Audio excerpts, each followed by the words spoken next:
I forget how short the intro is all the time. All right. Welcome to Three Now with Jason Kevin. I'm Jason. That's Kevin. Below us, as you could tell, is our good friend Joe Goodberry. He was on last year with us. He's going to kind of do the same thing this year. We're going to talk about the Bengals, what they've done so far this offseason, and talk a little bit about the draft. Now that we are officially kind of in draft season, it's April, the beginning of April now, so we're less than a month away. We are on the Orange and Black Insider.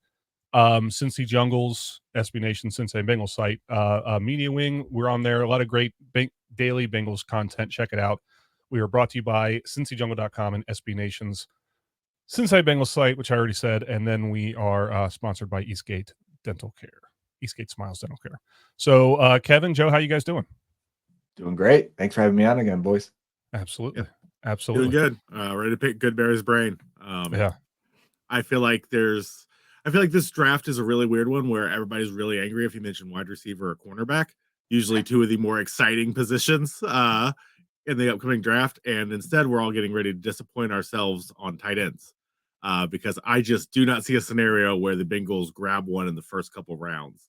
That was the first thing I wanted to bring up with you is I feel like all of Bengals Twitter, everyone I talked to, were obsessed with Bowers and Sennett. And I just don't see a scenario where we get either one of them. What do you think? Where are your head on this?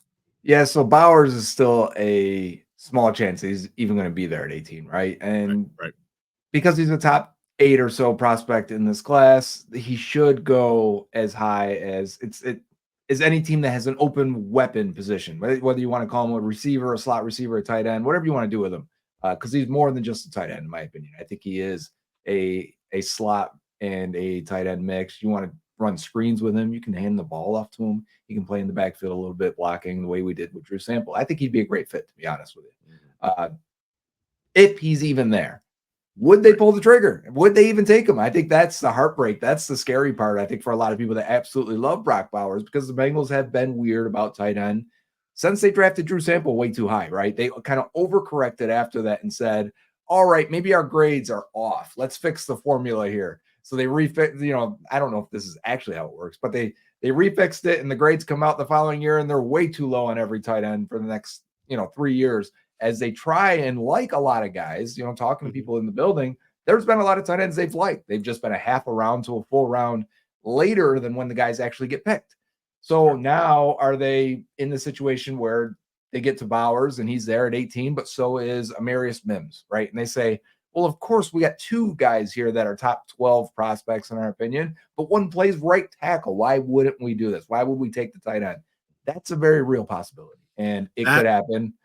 So I even think 50-50 at best that if he was there. I know. I feel the same way, and I am going to be heartbroken, and it will be not worth it, but it'll be almost entertaining to watch this fan base just erupt if we pass on Bowers. And I agree with you. I absolutely could see that happening. And I think the same thing with Sennett. I think we're going to wait too long to pull the trigger, because I think you probably got to grab him in the second. That's at least where my head's at on it. And I do not see the Bengals valuing Sennett that high. What do you think? Yeah, so Sennett for me is the clear number 2 tight end prospect in this class. And maybe you like other guys better. Maybe you like Jatavion Sanders or Cade Stover or whoever you want to throw in there. But prospect-wise, evaluation-wise, and through the data, it's spitting out Ben Sennett out of K-State as the number 2 guy and someone you should target. And the latest rumblings and news on that is day 2 with the chance to go late round 2. And that means if you don't take him at 49, will you get him at 80? Man, if they got him at 80, I'd call it an A+ pick right now. So, sure. I don't expect him to be there. Any guy that I think is an A+ pick at the spot, I don't expect to be there. So that's part of the deal. And if they're a half round too late on that, well, then so be it. And at that point, there aren't many in this class where you would say, hey, tight end 1 potential down the line. Yeah, maybe, but low end chance that they actually reach it. And at that point, you might as well wait till the 5th, 6th, 7th round. All right. Yep, so that's what I absolutely think is going to happen, but we'll see. We'll see. I love Sennett. I was on to him weeks before it started going around, and now it seems like the entire fan base almost mentions him more than Bowers, and I think that's just being realistic about it. But I do think we're going to have the heartbreak of watching both of them go just before we would have picked them. So the Bengals, just switching gears just to free agency for a second, the Bengals were busy, brought in, not in chronological order, but they brought in Zach Moss, Von Bell, and Geno Stone to kind of revamp the safety position. They signed Sheldon Rankins, Mike Gesicki, and Trent Brown. And then they re-signed some of their own guys, including Travion Williams, Trenton Irwin, Tanner Hudson, Drew Sample, and Akeem Davis Gaither, as well as Cody Ford. But of those 6 guys that they brought in from the outside, which of those do you see having the biggest impact throughout the 2024 season?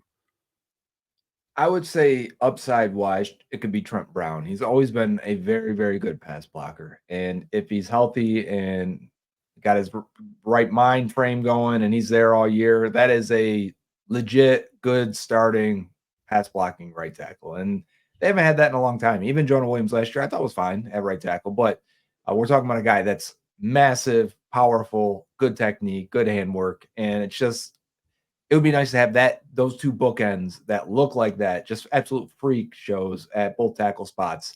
And if they're both healthy and both playing well, that could be a game changer for the offense. Having said that, though, I want to say Geno Stone is the most likely to play the most snaps and have the most impact. The Bengals did not have a free safety on the roster last year. They thought Nick Scott could usher that role over to geez, why am I forgetting? We talked about him so many times now. Dax Hill. Geez, that's how shot I am right now. All right. But they thought they could usher it over to Dax Hill, and it didn't work. And Nick Scott was terrible. And I think they pinned their hopes on that way too much, that this guy could just do it and go cheap at that position. And it didn't work. And Dax Hill's never been a free safety before. So I think his final year at Michigan, 80 snaps total in his career as a deep safety. Like that was a big ask for him to transition into that, but they left themselves with no option after Nick Scott absolutely couldn't do it.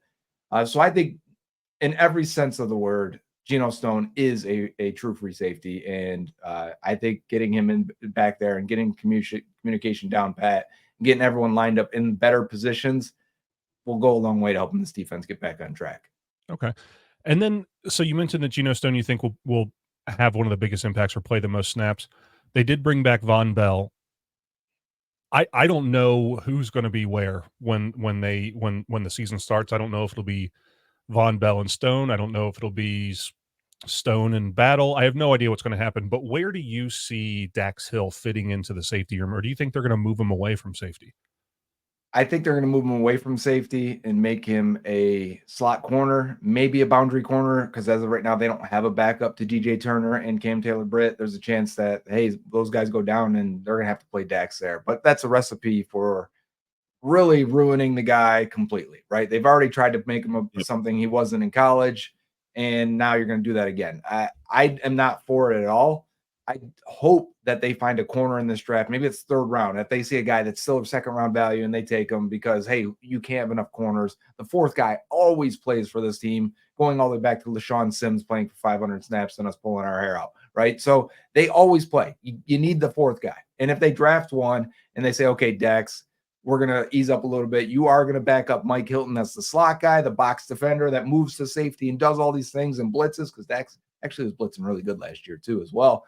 But we will give you that chance to compete with Jordan Battle and Von Bell at the strong safety spot. Play more in the box. Do the things you were better at in college. Do the things you were better at last year, too. I thought if we just took all the clips of him in the box, he would look like a starting safety in the NFL. So if you give him that shot in that role, I think there's a chance he could win that. I'm still really high on Dax Hill, though, because the flashes to me are signs of a good player rather than the mistakes of a guy being out of position and being asked to do something that he's never done before. I don't hold that against him as hard as it seems like the team has and are ready to move him and do something else with him. But I caution that, and it makes me nervous. Okay. One more, Kevin, if you don't mind. What about Tyson Anderson? Where do you see Tyson Anderson in this conversation? Because I feel like he's been injured the entire time. I think he's got it athletically, but we don't know. I mean, do you think he's just that's the way it is and he's going to be just kind of phased out, or do you see him on this team still? I think you can keep 5 safeties if you absolutely have to. It depends. Like as of right now, they don't have 5 corners that you absolutely have to keep, right? So yeah, and if Dax is considered completely a corner, then Tyson's the 4th guy. The thing Tyson has done, despite spending 2 years or ending 2 years on IR, for the first 5 games or so last year that he did play and on special teams, he was fantastic. He was probably their best special teams player in those 5 games. And just watching that on tape, I'm like, okay, so what we saw in preseason looks good. And then what you see on special teams, I'm like, this is a mark of a guy that can play. He can play in this league. He's got to stay healthy. And usually when you spend 2 years on IR, though, sometimes that third year, it's like a bonus surprise. The guy's finally healthy. He's making plays for you. Like, this is the guy we saw flashes of forever. But a lot of times it's also they're on IR again. And it just is going to be what it is. Kevin? Yeah. This is a nice segue into, we kind of covered a couple different topics here, and I'll show you where my head's at on this. We have Dax Hill, we have Miles Murphy, both first-round picks that never saw significant snaps, and there didn't seem to be a plan, even when they drafted them, to get them snaps. It seemed like both were starting off on a back foot. Now we have Trent Brown, so we have no need to do this again, to draft a tackle, have no plan whatsoever to get him snaps unless something bad happens, unless Trent Brown goes down, that's the worst case scenario. You're never rooting for that. Why is it, I don't know how to put this, is it in this team's best interest that they still seem hyper focused on the tackle position? Despite the fact that a good 3-tech, a corner, a variety of different positions could make a day one impact, at least take some snaps. Whereas in a best case scenario, you won't see this tackle for a year. In the best case, you wouldn't, unless that guy could also play left guard and beat out Cordell Volson. In best case scenario, now you have 5 good starting offensive linemen. I mean, like, I don't think anyone would be against that. If it was Troy Fautanu out of Washington, I think he could be a guard. I think he plays like a guard, to be honest with you. I think J.C. Latham could play guard and probably should play guard to start his career. And like, if that's your choice and they bring it in and let it be a battle and that guy plays that position, and then Trent Brown goes down because he averages about 500 to 600 snaps per year, you say, okay, fine, we're going to kick that guy back out to right tackle, especially if he's played right tackle like a J.C. Latham has. Fautanu has not ever. He's got 2 snaps in college ever at right tackle. We want to talk about playing guys at positions they've never done before, right? Let's try to avoid that. Maybe Fautanu is not the guy you want to play at left guard and then say, oh, Brown's down, we're going to need to kick you over to right tackle. Maybe you kick him to left and put Orlando Brown at right tackle because they played those positions, but you don't want to move 2 for 1 usually when you don't have to. So the other part of that question is, where could they spend the first round pick and get the biggest impact, right? You mentioned 3-tech, but they have 2 3-techs. They just signed Sheldon Rankins. They have BJ Hill. They really don't have a nose tackle, and there's not a first round nose tackle that you can even draft. So like, you really can't solve that position in the first round. If you did take Johnny Newton or Byron Murphy, they wouldn't start at nose tackle. They would probably be nickel pass rushers. You'd get BJ Hill out of there and go with Rankins and Newton, Rankins and Murphy, which would be an upgrade. But are we talking a full-time starter? We're not. We're talking maybe 400 to 600 snaps, depending on how the season goes. But I do think the 2 that could really be full-time starters from day one would be how you started this conversation when we first went live, wide receiver and corner. And it's because you don't have a third wide receiver right now. That guy, if you drafted a wide receiver at 18 or 49, that guy's going to come in and start. And then you may not say the third receiver is a starter. It is in this offense, and it has been. And T. Higgins goes down. Like, that guy could easily get to 800 snaps, no problem, playing 80% of the season. And then at corner as well. You draft a corner in the first round while they've just drafted 2 second-round corners in Turner and Cam Taylor-Britt. We're not talking about the pedigree of a Quinyon Mitchell or a Terrion Arnold or even a Kool-Aid McKinstry. We're talking those guys could be potentially corner 1 types of players. They step in as your starter instantly. Yeah, DJ Turner goes to the bench, but the 4th guy plays so much, he would find his way on the field somehow. But you're right. Those would probably be the 2 positions where you get the most snaps, but you also have to consider it's not just about this year. It is about 2025 and beyond, but you have to have a plan. That's your other part that you said, and I fully agree with you, Kevin. You got to have a plan. It can't just be, well, if we have an injury, we'll play them. No, you've got to carve something out. You got to figure out a way to get them on the field. They did it really well with Chase Brown last year when he was healthy in the second half and carved out a section of the playbook for him and then kept expanding on it as he showed he could handle it. That is the type of innovation and plan you need to have. So yeah, that is why I'm leading. For me, it's Newton. I know you're feeling the same way. At least it seems that everything I'm consuming is because he is a prospect for the future. Makes this team better for the next 5 years. Period. Flat out. And while he's not a he's not getting starting snaps out the gate. Those 400 on a D line that does not have depth will be massive, especially down the stretch when everything starts to wear out. Especially if my they're pass go-to, rushing period. snaps, right? Like, I mean, Right. and making your pass rush better is valuable. So I just want to ask you this. Wes Harrison wants to know what's the highest you would take Sweat? The highest would be 49, and I'm not completely comfortable with it. I think he's clearly the best nose tackle prospect, but he didn't play nose tackle. Like, we're saying that because of his size and strength and the flashes you see where we're like, yeah, man, he'd be a space eater. But Byron Murphy played the nose, and it was interesting how Texas did it. And they almost were like, all right, Sweat, you play just this one side and worry about your one side. And if runs went away from him, he kind of just jogged it out and walked it out sometimes and didn't keep going. And I'm like, yeah, I can see those old things, the issues they had with him the first few years when he was at Texas show itself up on film. So I think he's closer to pick 80 than he is 49. I think he's going to fall into the DeJuan Jones and the Orlando Brown, different positions, but similar type of questions and wonder about those guys that ended up going in the late third round. I think he could be there. And I honestly, I put it at a 50% chance that he's there at 80, and I think the Bengals will be all over it.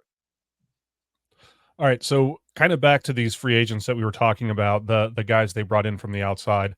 Are there any of these six that I think that pretty much all of them have been pretty celebrated by Bengals fans? Von Bell. I don't even know what Von Bell's role is going to be, but just having Right. someone who knows the defense, who knows how to communicate, I think everyone's pretty happy. Is there any of these guys, Brown, Rankins, Bell, Moss, Gesicki, or Stone, where you had to say, "All right, guys, calm down. That's not what you think it is," or do you think that they really hit on all these? So while I praise Stone for his role, we're not talking about an uber athletic guy, right? We're not talking about a guy with a lot of starting experience. It was basically this last year and a half, and he was really good this year for a defense that was historically good and as confusing as any defenses we've seen in a long time. Like, he got a lot of interceptions because quarterbacks dropped back and said, "What?" and then just chucked it, and Geno Stone was there to pick it off. Like, Right. I don't know if we have that. Lou can pull that string once in a while, but Mike McDonald got a head coaching job like right away because teams are like, "Oh yeah, this guy is whatever he's calling. He's got the black magic. We want that." But also at the same time, I do think he's a good player, and he was one of the guys I definitely wanted on this team. And they got a $6 million is nothing, so I'm all for it. But Zach Moss, I'm not sure if he's actually good or not. And to me, running backs don't matter. So, like, I don't need him to be good. I just need him to get 4 yards per carry, run hard, make some guys miss once in a while, and pass protect. Like, I don't care. Like, unless you're a special back, I don't need you to be good. But is he good? I'm not sure he actually is. I think he's an average veteran back that isn't explosive and doesn't have great long speed and doesn't really have the receiving chops that you had with Joe Mixon. But you get better pass protection, you get better make you miss, and you get better down to down consistency. And I think you get the ability to run a committee approach at running back, which I'm a big fan of. And I think they should really absorb that. I think they had a lot of internal struggles with that idea with Joe Mixon. So you replace that with Zach Moss, and I think that works. Now, do you think they had those struggles because Joe Mixon was one of the highest paid players on the offense, and they Yeah. felt they needed to get their money out of him? Okay. All right. So, Captain, highest paid player, and Yeah. he did not want to rotate and did not think he should come off the field. okay. All right. Well, so what you're saying is worst case scenario with Moss is if he pass blocks, whatever, Right. doesn't matter. I mean, worst Yeah. case, he's P. Ryan. Like, Yeah. do we care? Right? That's fine. We'll take Yeah. that. And then that's why I still, like, in mock drafts, I got to the third round. I'm like, Trey Benson's still there. Jalen Wright's still there. Like, why would I not? Yes, I like Chase Brown. I think Chase Brown could be really fun. He graded super high for us on our spreadsheet last year. But if you got the chance to take even Jonathan Brooks, they've got a great scenario for Brooks where you've got Moss and Chase Brown. Like, Brooks, you need 8 weeks to get back into this thing. Like, fine. He would have been a high second round pick if he was healthy. And if you could get him in the third, oh yeah, I'm all over it. All right. And just speaking of that, we have another question here from Wes. The best running back fit in the draft with the current room. He said he's a big Wright fan, but Estime would be a good fit with Oh, size. yeah. What do you think? I think Estime would be a really good fit. We're talking about a guy who didn't run fast at all. So maybe we get him in the 4th round. But all the GPS data says he is explosive and he runs hard and he runs fast and he outruns the defender, the closest defender to him. And you see it on tape when you watch him. You go, oh yeah, there's no speed issue. Sure, he's not ripping runs down the sideline, but he consistently turns 2 and 3 yard runs into 7 and 8 yard runs. Contact balance, running through guys, running over guys, staying on his feet, falling forward. And I'm like, yeah, pair that with Chase Brown. If Chase Brown ends up being what we think he can be, even if he's just Jalen Warren, that plus an Audric Estime, that can be a 1-2 punch with pass protection of Zach Moss for a year or two. Let's do it. Yeah. All right. I dig it. Kevin, you have anything? Yeah, just want to mention I'm trying to change my headspace on this because going into this draft, it feels like there's so many targets and there's not enough space. Do you feel that way, or have you flipped the way I have, where it's not that we need to draft a running back in the second, third, fourth, wide receiver, second, third, fourth, tight end, second, third, fourth. It's that this team is complete enough that this is maybe the most fun draft I've gone into in a long time, where, damn, are there a lot of fun ways to improve this team? And I have no concept of how it's going to play out. I just want to know if you're feeling the same way, that, man, this is going to be a fun draft.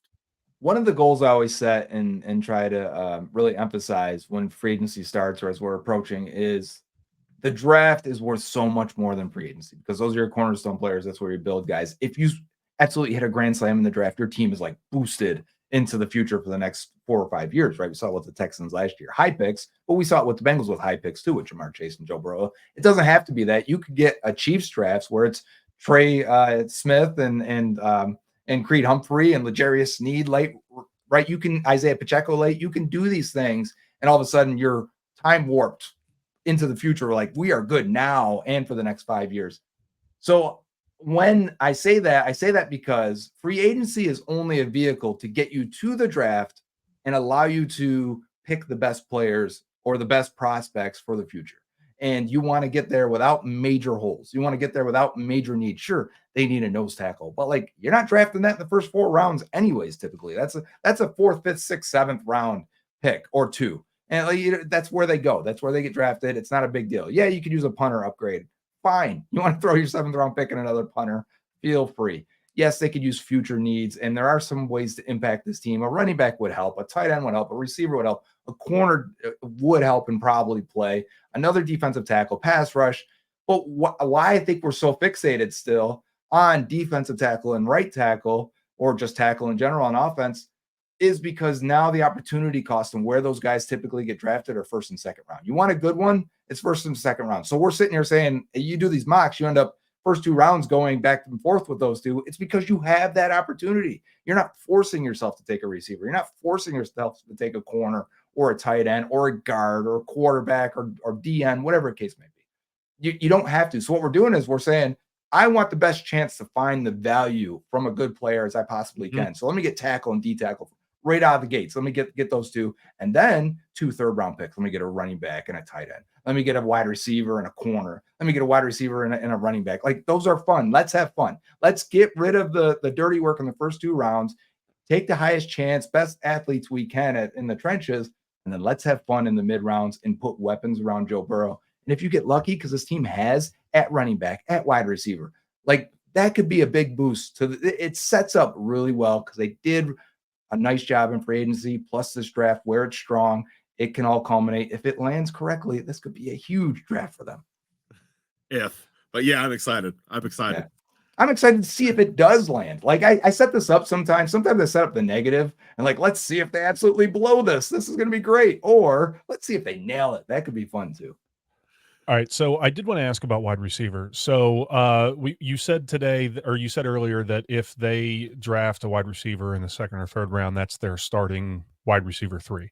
So let's say they don't address that position, and you obviously have Chase and Higgins on the outside. Who is wide receiver 3? Is it Trent Irwin? Is it Charlie Jones? Is it Gesicki?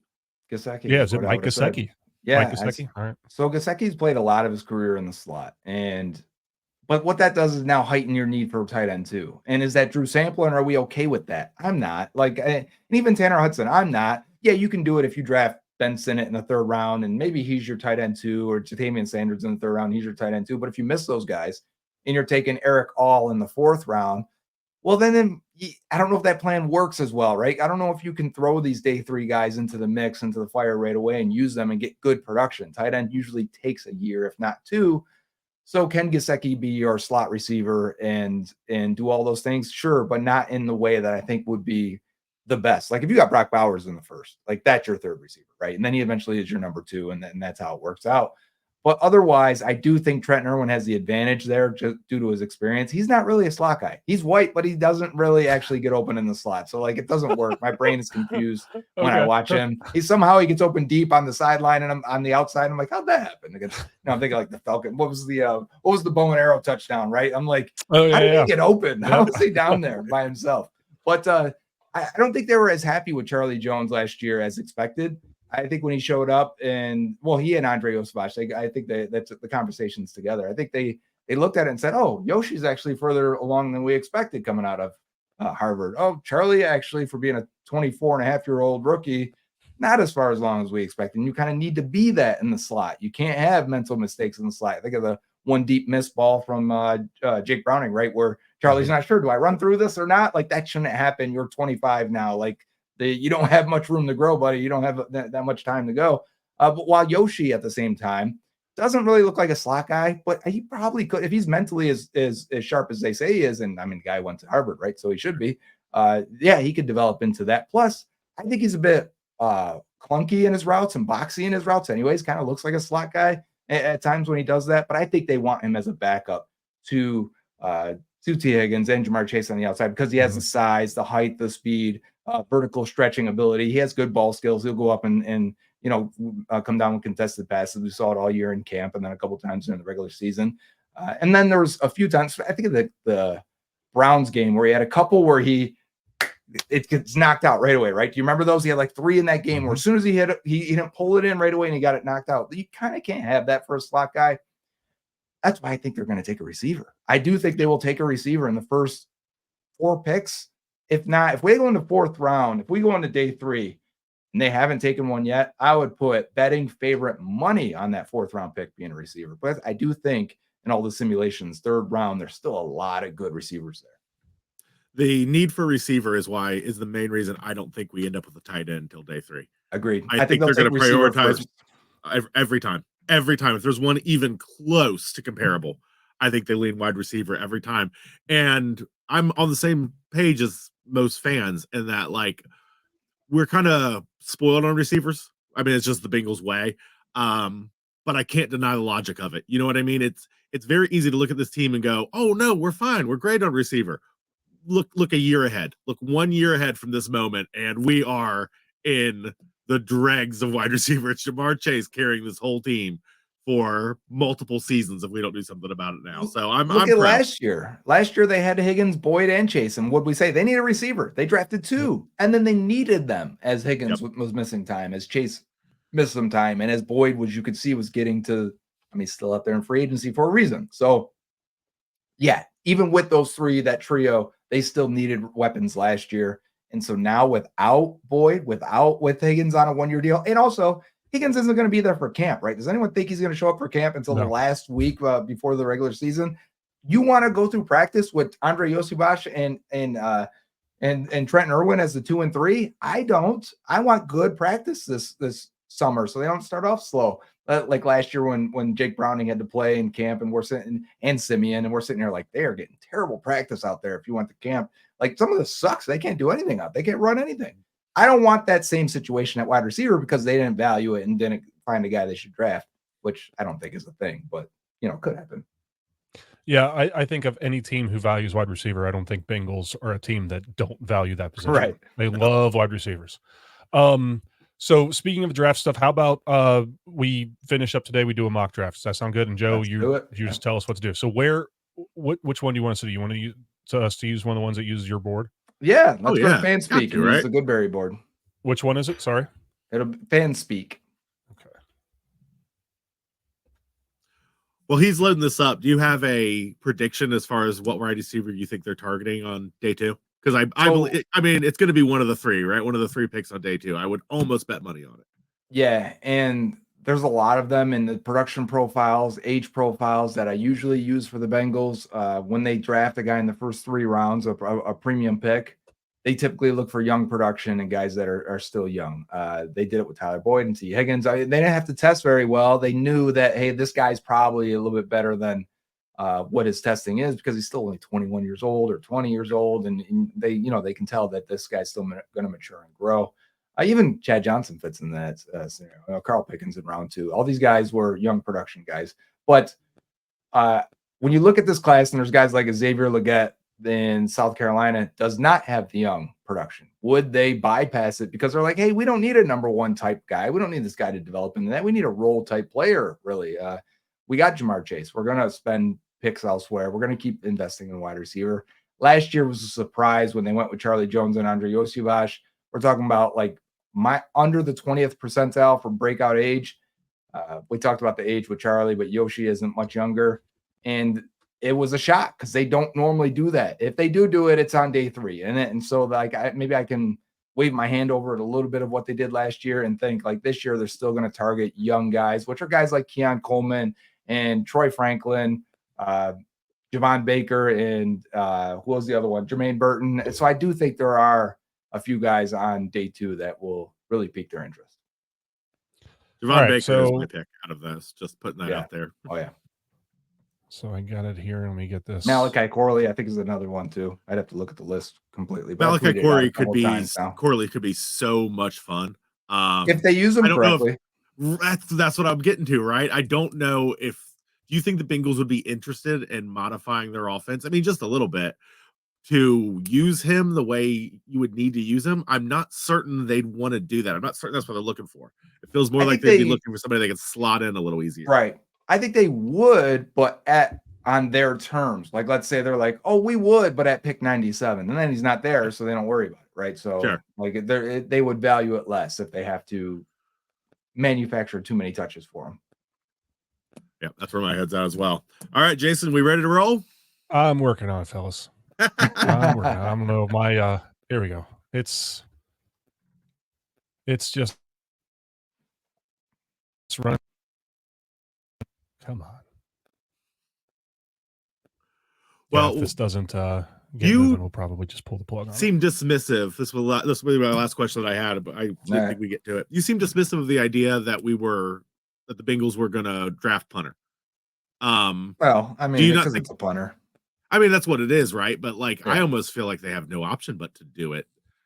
Well, there's no free agents left. There's no free agents left, and we can't roll in with what we've got.